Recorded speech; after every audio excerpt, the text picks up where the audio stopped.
Matematik tahun 3, muka surat 48. Soalan C. Ahmad mencetak 150 naskah buku bijak sifir. Setiap naskah buku ada 8 helai halaman berwarna. Kira jumlah helai halaman berwarna. So, diberi dekat sini 150 naskah buku bijak sifir. Yang ini, satu naskah ada 8 helai halaman berwarna. Okey, 8 helai halaman berwarna. So, dicari adalah jumlah helai halaman berwarna. Jumlah halaman berwarna. So, ayat matematiknya adalah 150 darab 8.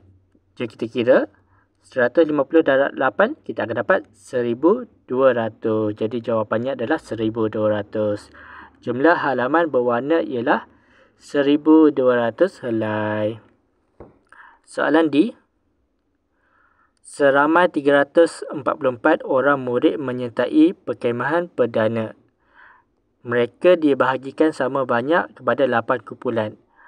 Berapa orangkah murid dalam satu kumpulan?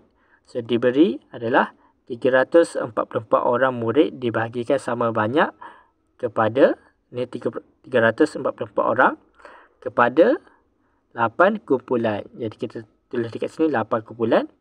So, dicari bilangan murid dalam satu kumpulan. SATU, satu kumpulan. Jadi, kita tulis dekat sini satu kumpulan.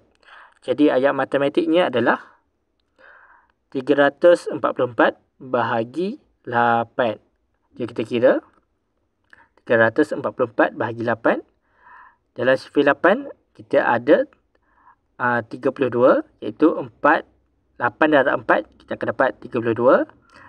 34 tolak 32, baki lagi 2. 4 ni turun ke bawah, menjadi 24. Dalam sifir 8, ada 24, iaitu 8 darab 3 sama dengan 24. 24 tolak 24 sama dengan 0. Jadi, jawapannya adalah 43. Jadi, jawapan akhirnya ada 43 orang murid dalam satu kumpulan. Jadi, ini adalah jawapannya.